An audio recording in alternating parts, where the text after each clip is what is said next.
Olá a todos, sejam bem-vindos a mais um podcast de 1,5 m de conversa aqui na CFM, nos estúdios em Leiria, no Centro Comercial Maringá.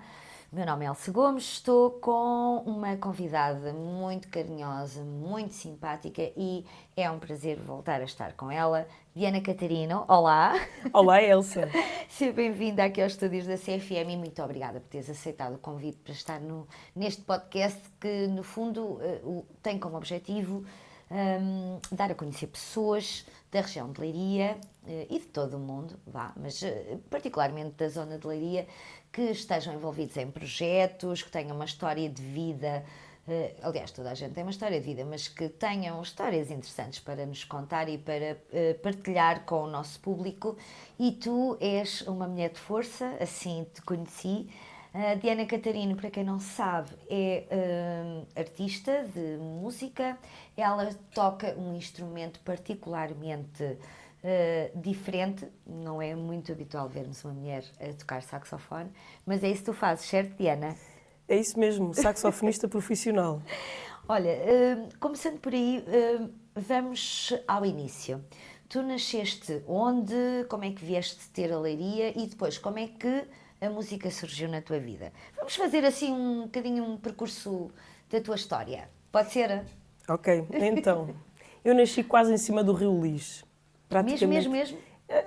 A pouco mais de uns metros do Rio Lis, ou seja, nasci no Hospital de Santo André, portanto foi mesmo quase em cima do rio, não é? Exatamente. E esta história da música, na minha família já havia músicos. O meu avô tocava saxofone, o irmão dele também tocava tuba numa banda filarmónica e eu nasci muito encostada à banda filarmónica no caso da minha terra, que é a Maceira, e nós, naquela terra, a proximidade da banda é uma coisa... Só quem já viveu isto é que sabe, ou seja, nós estamos ali, vemos a banda passar, vemos os ensaios à sexta-feira e aquilo é impossível uma criança não ter a vontade de participar. É impossível ficar indiferente. É impossível. Nós víamos a música, as procissões, e então a certa altura queremos participar, queremos ir tocar alguma coisa. Se o avô já tocou, o primo toca, a prima toca, a minha mãe também tocou, toda a gente quer ir. É natural, É uma coisa que faz parte, não é? Completamente. Portanto, tu nasceste em Leiria, em pleno coração de Leiria, e vivendo neste ambiente rodeada de músicos também na tua família, portanto, isso está no teu sangue. Exatamente. Está no teu sangue. Acabas por iniciar o teu percurso musical na Filarmónica da Maceira. Não exatamente. Não exatamente. Ou seja, se calhar a vontade de participar na música... Começou aí. Começou por aí, começou pela minha mãe, que a minha mãe também trabalha na área da música, é cantora lírica e também é professora de música. Eu não comecei na banda filarmónica. Eu comecei mesmo a ter aulas num conservatório, propriamente dito, o que é raro até. E só depois é que fui para a banda filarmónica. No entanto, o bichinho de querer começar, eu acho que veio de ver a banda filarmónica, de ver os músicos. Tão de perto, acho que veio muito daí. E aí sentiste. E depois como é que quando vais para o conservatório, como é que encarreiras para um instrumento que não é nada habitual? Eu, pelo menos, não conheço assim tantas saxofonistas mulheres, vê-se muito mais homens a tocar saxofone. Como é que tu inicias este teu enamoramento com um instrumento de sopro, difícil de aprender, difícil de tocar? Como é que isso começou? Então, no meu caso, mais uma vez, veio pela via familiar.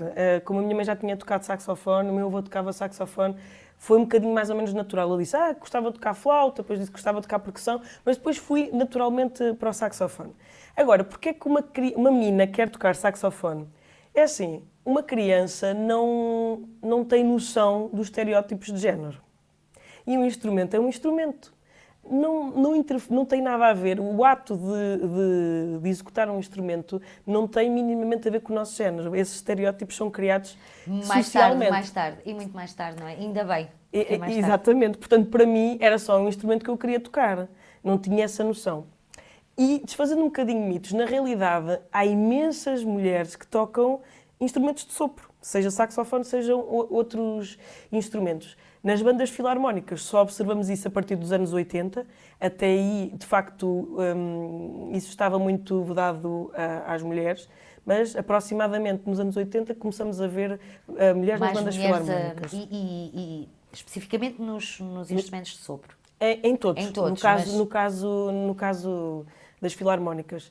Antes disso, claro que tínhamos a menina que toca piano, mas que não pertence a um meio rural onde se inserem as filarmónicas. No meio rural, o acesso que uma mulher podia ter à música era a banda filarmónica. Atualmente, nós temos imensas mulheres a estudar música, imensas mulheres a executar instrumentos de sopro. No entanto, à semelhança do que se passa nas outras áreas do ensino superior, vamos dizer assim, há uma enorme participação das mulheres no ensino superior que depois não se reflete nas profissões propriamente ditas, no mundo do trabalho. Portanto, há imensas saxofonistas. Imensas. Eu consigo dizer aqui nomes e nomes e nomes sem parar. E eu a pensar só em 3. Sendo que uma delas és tu. Agora, saxofonistas profissionais, de facto, é uma coisa mais rara de se ver. O que se vai encontrar mais vezes são saxofonistas profissionais que são professoras de música e não que são executantes profissionais, como é o meu caso. E porquê que tu achas que isso acontece? Achas que tem a ver com a forma como a sociedade está organizada e faz com que as mulheres cheguem a uma altura da vida e não sigam porque é um caminho mais, é um trilho mais difícil ou com horários que incompatibilizam? Porquê que tu achas que isso acontece? Eu acho na tua perspectiva? Acontece primordialmente por crenças que as pessoas têm e essas crenças são impressas logo desde a juventude. Como eu digo, uma criança quando escolhe um instrumento sabe lá se aquilo está associado ao género X ou Y, tal como uma pessoa que gosta de futebol sabe lá se aquilo está associado a que género é que aquilo está associado. Eu penso que isso são sobretudo condicionantes sociais, porque não há nada que diga que um determinado género não há nada indicador no próprio ato de tocar saxofone ou no próprio ato de tocar um instrumento. Portanto, um dos primeiros casos é realmente de ordem social, de crença social, do que é que as pessoas imaginam que é. Se eu vos perguntar agora o que é que vocês imaginam que é uma cozinheira, o que é que vos vem à cabeça? Ou o que é que vocês imaginam que é um saxofonista ou uma saxofonista, o que é que vos vem à cabeça? Normalmente o que nos vem à cabeça quando pensamos num saxofonista é de facto a figura de um homem, portanto o perfil masculino. Unicamente porque até realmente a uma dada altura da história, e eu no caso de Portugal falei sobretudo nos anos 80, até aos anos 80 de facto não há mulheres a tocar instrumentos de sopro. Como não há, e elas não são encaminhadas para isso, as meninas não veem o modelo feminino a fazer aquilo. Como não veem o modelo feminino a fazer aquilo, acabam por descartar. Podem descartar, mas isto é tudo uma questão de crença. Ou a própria família diz, não, olha, isto é uma coisa de homens. E não há nenhuma razão.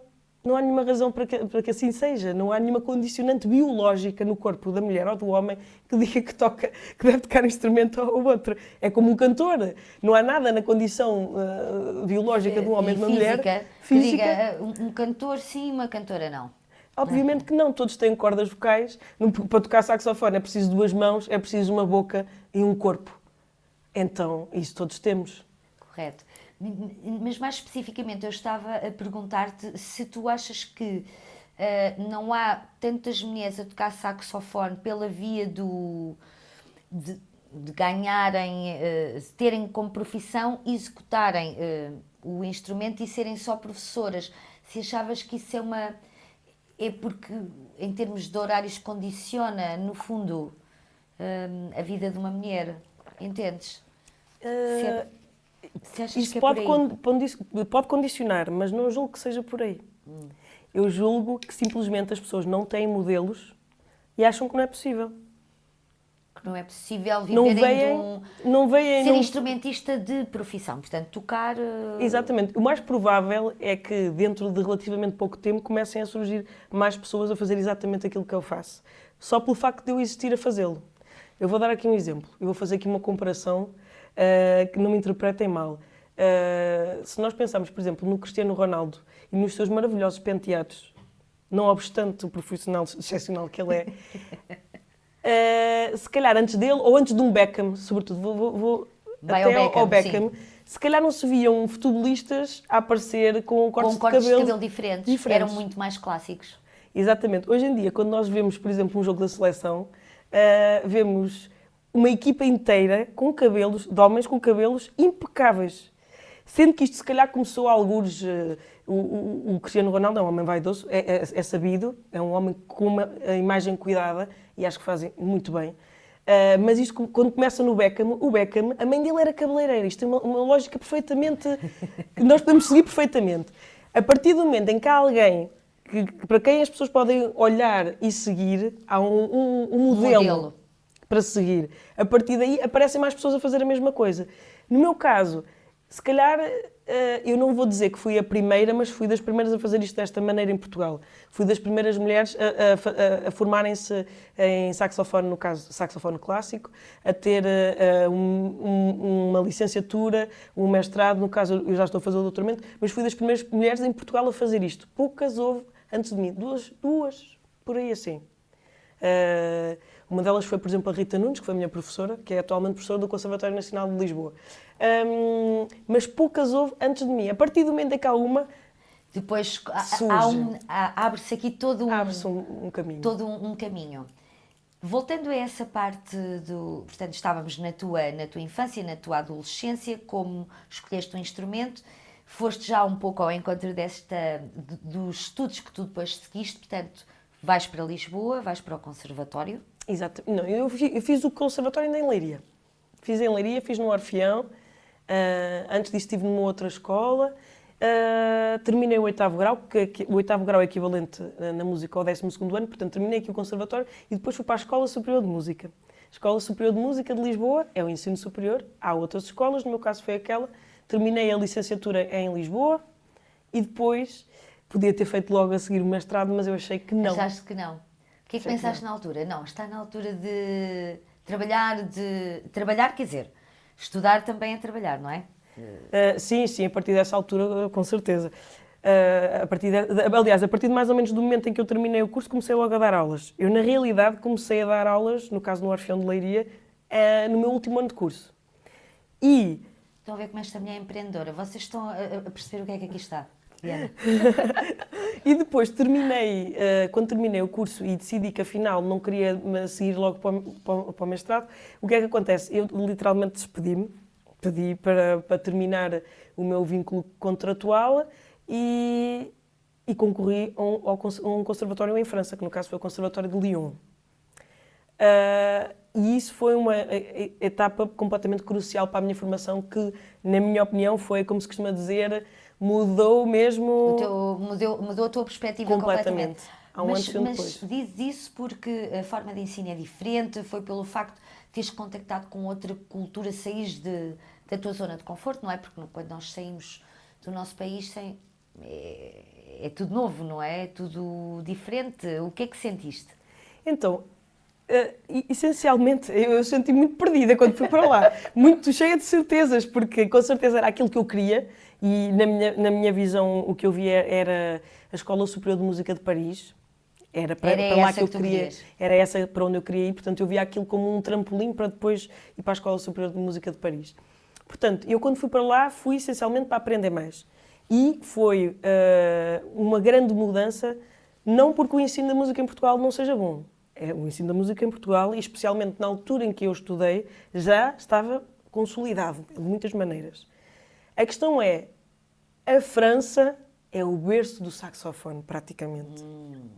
O saxofone foi inventado no século XIX pelo Adolphe Sax, que na altura em que ele nasce, o território em que ele nasce, era França, e depois muda para a Holanda e depois torna-se Bélgica. Portanto, na altura em que o Adolphe Sax inventou o saxofone, o território onde ele mora, chamamos-lhe hoje Bélgica. Okay. E o Adolphe Sax, quando inventou o saxofone, pensou no saxofone já a pensar na música clássica e tudo isso. E levou-o para a Exposição de Paris. Quando o leva para a Exposição de Paris, apesar da Bélgica de ser ao lado de França, Paris é em França, como todos nós sabemos, todo o desenvolvimento do instrumento vai ser feito em França. Ainda por cima, ele a certa altura consegue um contrato com as bandas militares em França, e esse contrato, claro que o vai catapultar ainda mais, catapulta sobretudo o saxofone para uma difusão maior, Muito maior. Que não existia antes disso, sendo que foi um instrumento mesmo inventado do zero. O Adolfo Sax era tão genial que inventou o saxofone do zero. Incrível. Não é um instrumento... Que tenha vindo a ser aperfeiçoado, portanto, não é um instrumento que vem lá de trás.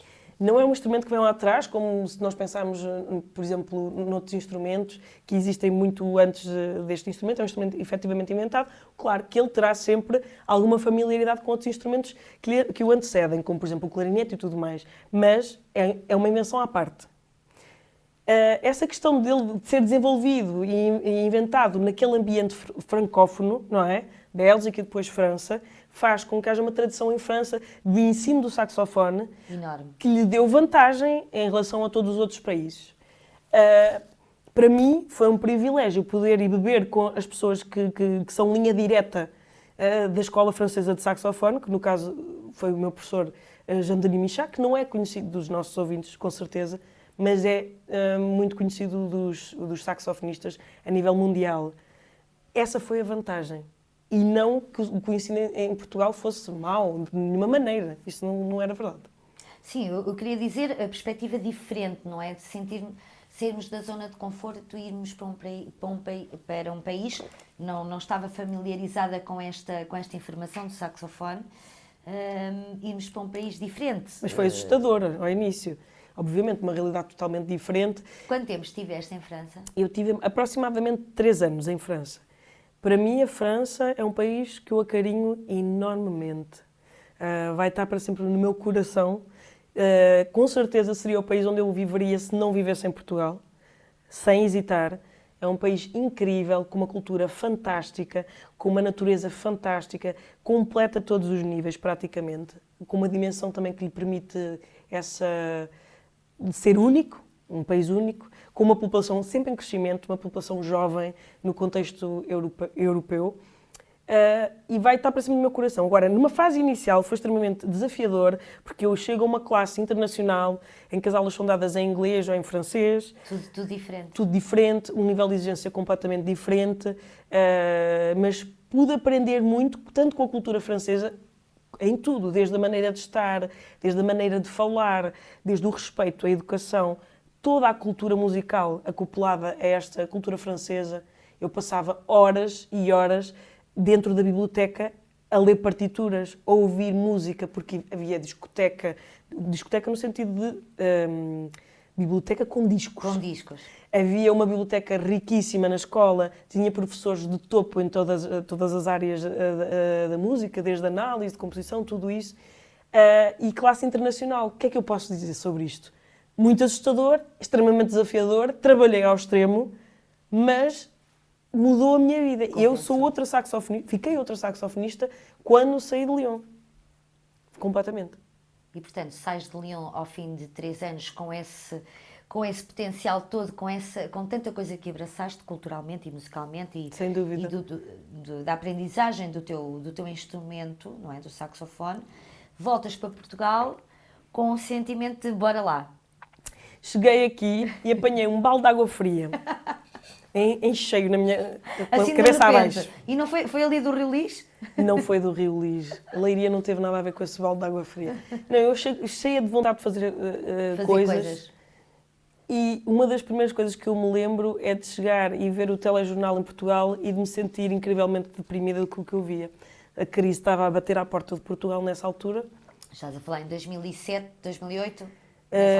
Estou a falar em 2011. 2011, sim, pronto, porque o início da crise, mais ou menos nessa altura, atinge o seu grau máximo em 2011. Tínhamos manifestações gigantescas na Avenida da Liberdade. Eu liguei a televisão, comecei a ver essa crise, comecei a ver que tudo que eu queria pôr em prática, eu ouvia muitos nãos. Eu, entretanto, fui dar aulas para o Conservatório de Música de Coimbra,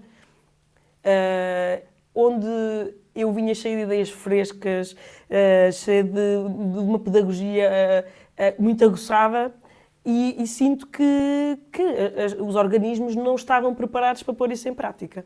Não estavam e não estiveram durante muito tempo.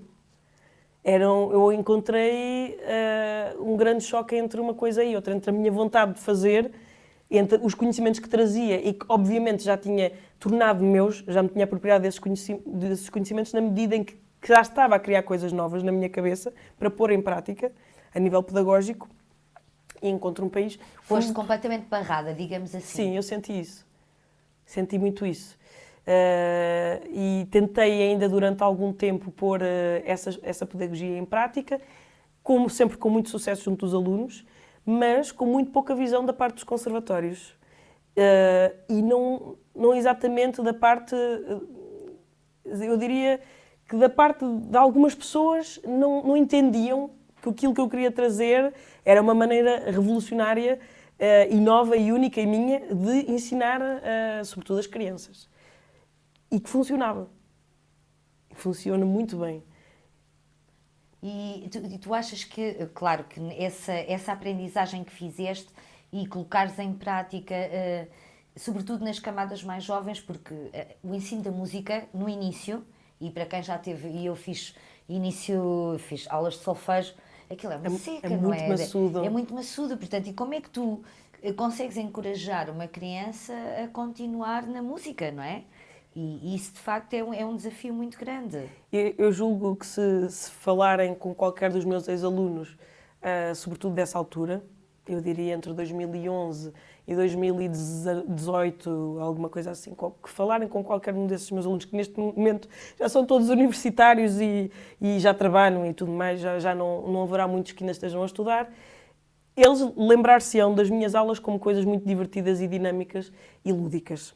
Que era o que eram, ou seja, não tinha nada do maçador do solfejo, nada do cinzentismo do ensino herdado do século XIX, da música, esse ensino ou mesmo até do ensino das filarmónicas, que tem imensas coisas boas, mas tem esta área em que lhe dá um peso e uma carga muito pesada, a questão do solfejo é? E tudo mais. Embora tenha havido muita evolução, obviamente, no ensino da música, ainda há pessoas que ainda trazem isto muito agarrado e que não entendem que as coisas hoje em dia são diferentes. Eu senti sempre muita resistência por parte das escolas e dos meus pares dentro das escolas a entenderem que eu via o ensino da música de uma forma lúdica e divertida, ainda que muito rígida, dentro dessa diversão.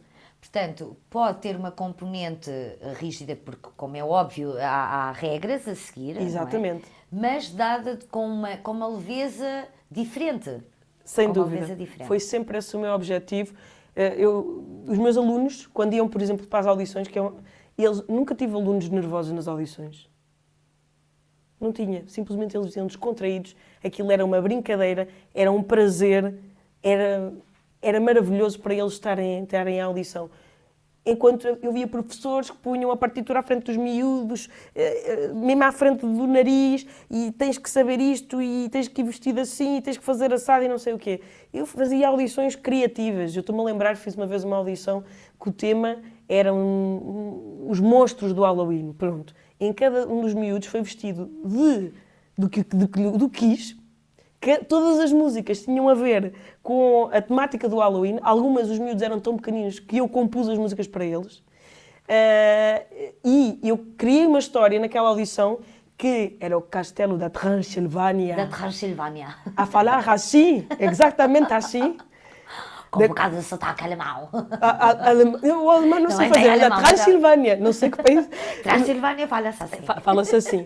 Em que toda a audição foi narrada com esse sotaque, com uma história em que os miúdos vinham todos mascarados, a tocar de cor. Não tinha nada a ver com uma audição. Os pais, ao fim de pouco tempo, saíam e vinham maravilhados. Não sei porque que eu tive tanta resistência a fazer as coisas desta maneira, mas...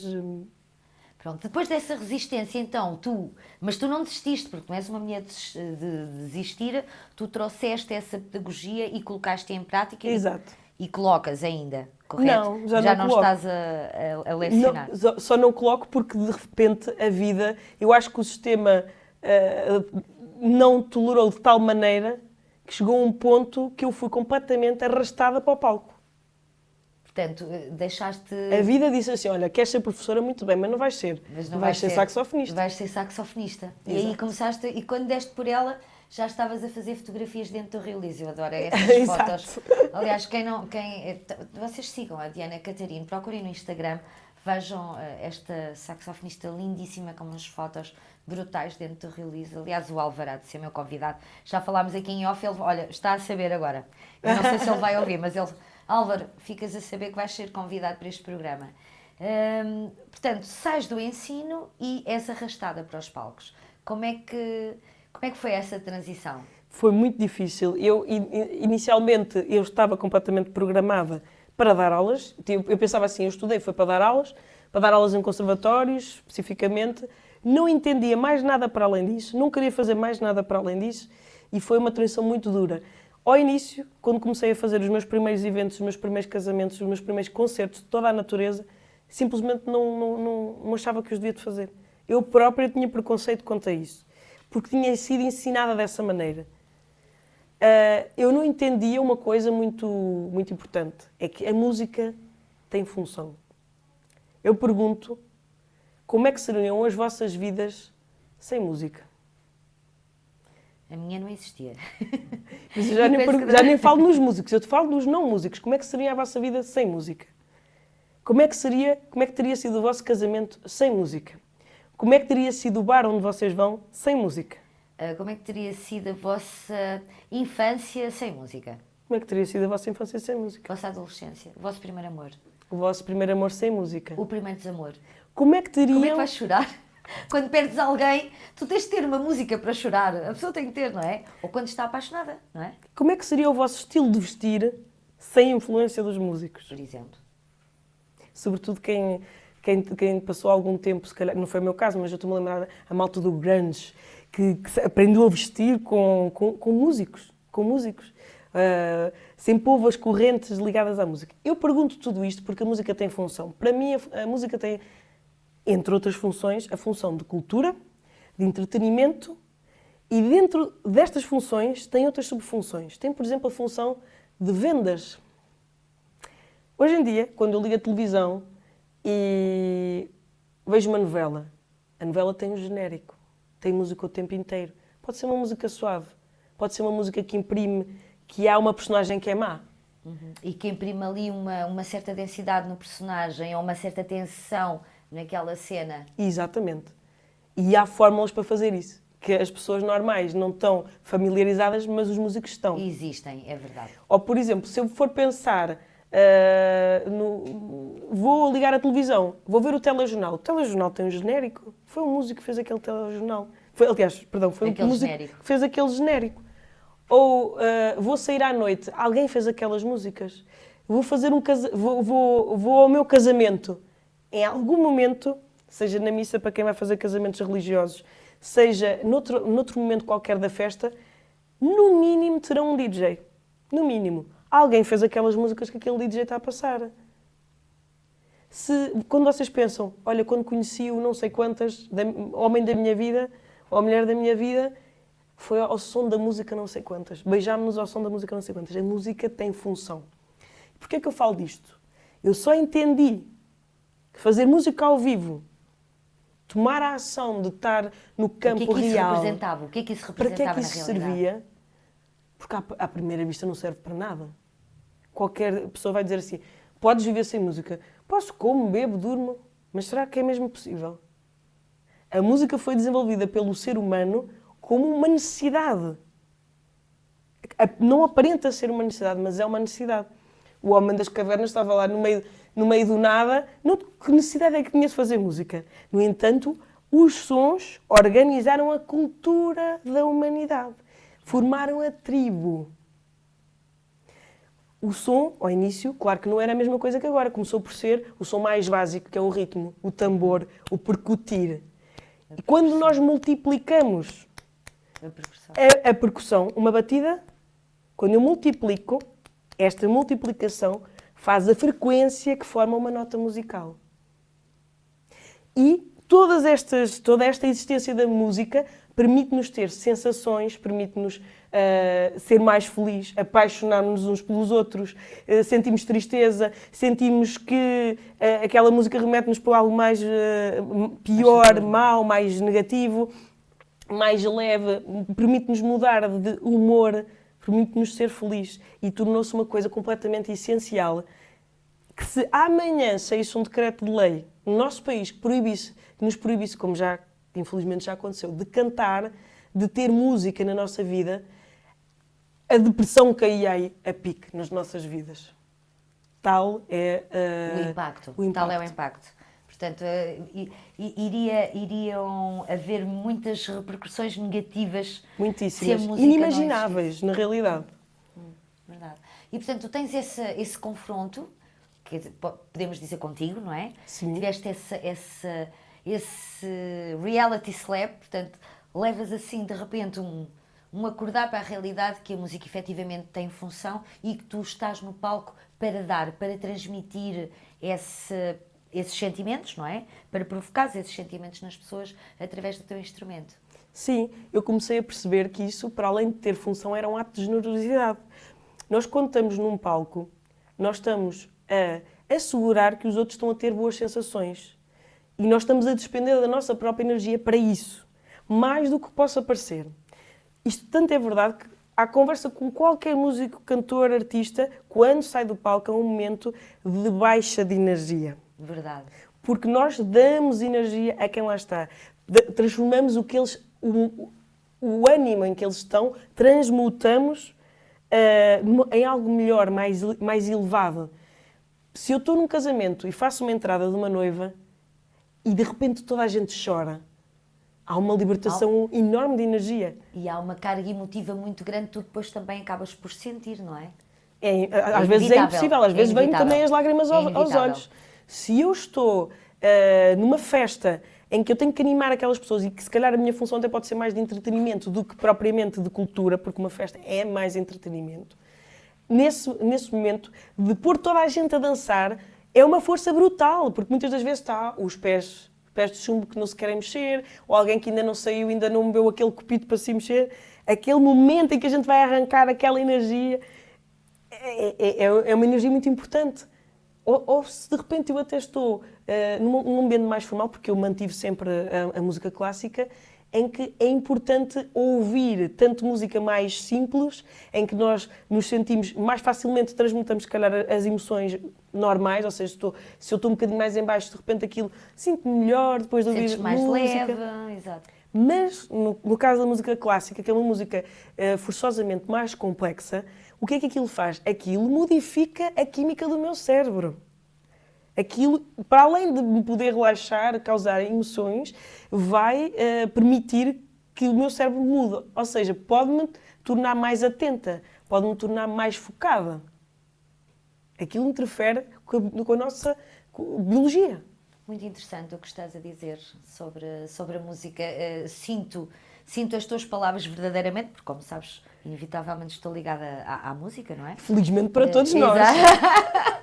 E compreendo perfeitamente quando falas desta parte da energia, daquilo que nós damos, da força anímica e deste momento em que, quando a pessoa sai do palco, é avassalador. E há alturas em que é muito avassalador. Eu costumo dizer, ainda ao encontro do que falas, que muitas vezes saio do palco e quando venho para casa eu venho sem nada. Parece que não tenho nada, não é? Ficamos completamente, damos tanto que há um vazio que se instala desta tal energia que nós colocamos na ação, na função. E que depois tem que ser reposta de alguma maneira. Sim, cada músico vai ter a sua forma de se reabastecer dessa energia que vai novamente entregar ao público. Incrível. Mas é um ato de generosidade. Se nós não estivermos ali ao serviço da música como arte maior e com o nosso coração efetivamente ao serviço do que estamos a fazer, também todas estas funções podem se perder um bocadinho. Mas a partir do momento em que esta função do coração ativo e da generosidade para quem nos está a ouvir está implementada, nós podemos então escolher para que é que eu quero fazer, para que é que aquela música vai servir. Porque para uns vai ser mais natural que sirva para uma determinada função, para outros para outra. E, no meu caso, como acabo por circular entre vários estilos de música, eu acabo por, felizmente e com muita sorte e por ser muito abençoada, de poder entregar às pessoas formatos diferentes, energias diferentes, advindas desta mesma função, deste ato.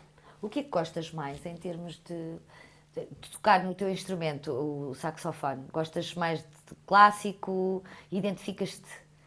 É assim. O gosto pessoal. O que é que gostas mais de fazer quando estás com o teu instrumento e que tipo de festa, que tipo de atuação? O que é que te preenche? Eu gosto de muitas coisas.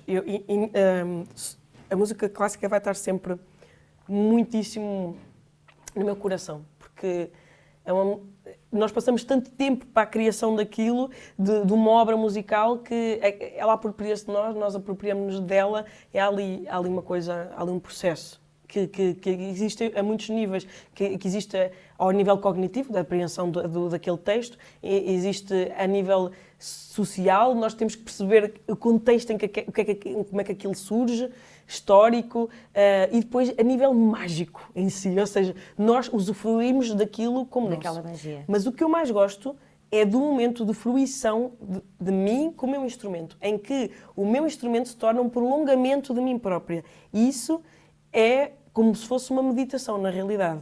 Eu consigo fazer isso, atingir esse estado, em qualquer estilo de música que eu toque. No entanto, tenho predileção por duas coisas. Tenho predileção por música clássica e tenho predileção pelas músicas improvisadas. Embora não seja, nem de perto nem de longe, uma saxofonista de jazz.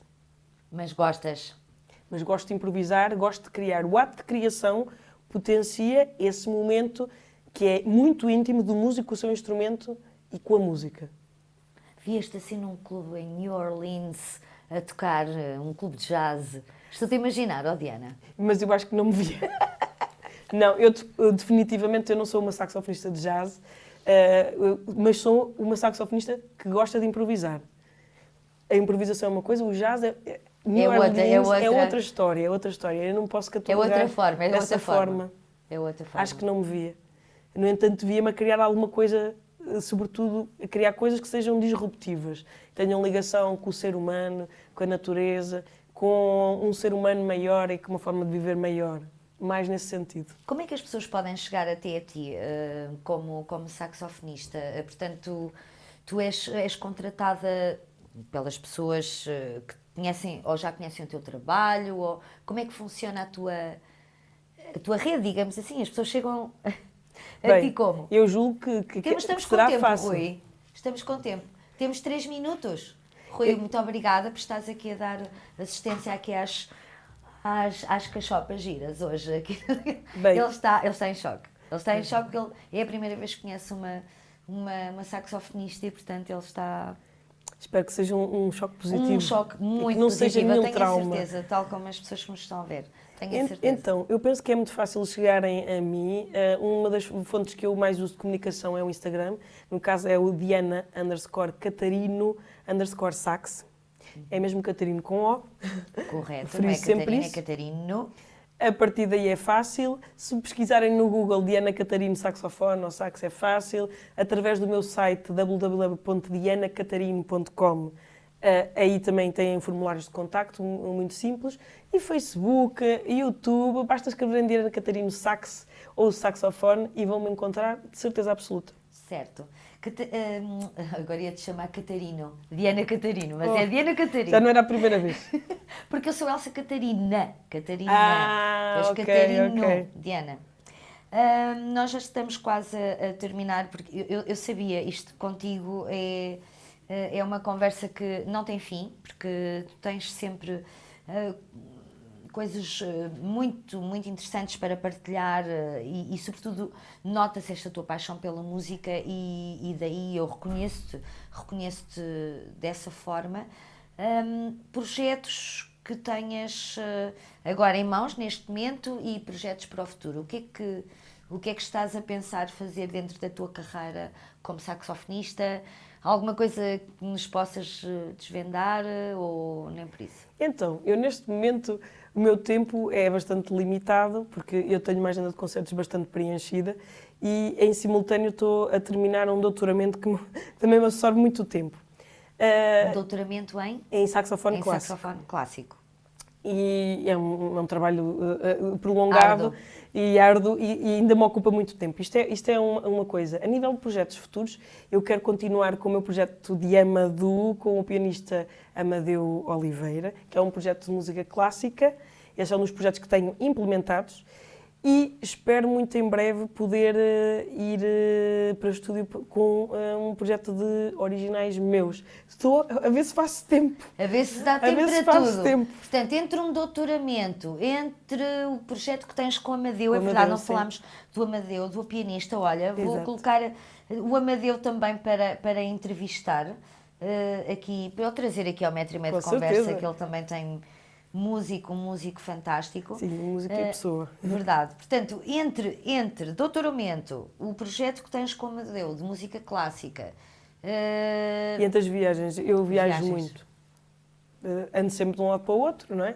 Os concertos não são na minha casa. Um em Braga, o outro em Faro. É isso. Corres o país todo. Sim, o país todo e fora do país também. E fora do país também. Assim, algum país que te tenha fascinado, onde tenhas tocado? Já que falas, além de Portugal... Olha, vou ter sempre, como disse, predileção pela França, é onde eu já toquei. Mais recentemente estive em Barcelona e achei uma cidade incrível. Como acho que, de resto, quem lá vai deve sentir isso. Com uma arquitetura fascinante, com uma escala, uma cidade muito organizada, como foi feita mais ou menos de raiz, muito direita, com edifícios lindíssimos e a arte fascina-me imenso. Fascina-me imenso.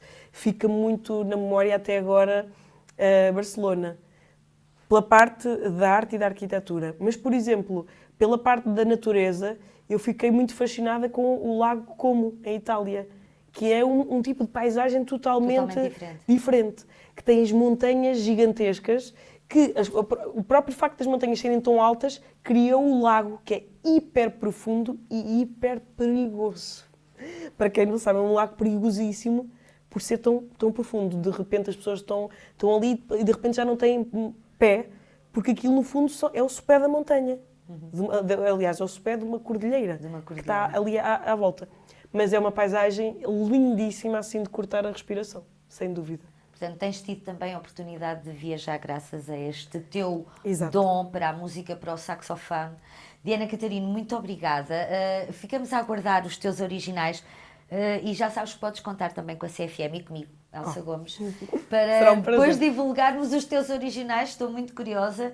Obrigada, desejo-te as maiores felicidades com o teu saxofone, nos teus projetos e no teu doutoramento, e numa mulher que faz tanta coisa. Eu fico tão orgulhosa destas mulheres empreendedoras e que vão à luta e que nunca baixam os braços. Obrigada, Diana, por teres, foi um prazer. Por teres estado aqui comigo neste metro e meio de conversa que vês passa assim numa ferverinha. E obrigada a quem nos ouviu e quem nos está a ver na CFM, no YouTube e no nosso site, podcast Metro e Meio. Um beijinho a todos. Até ao próximo programa. Obrigada.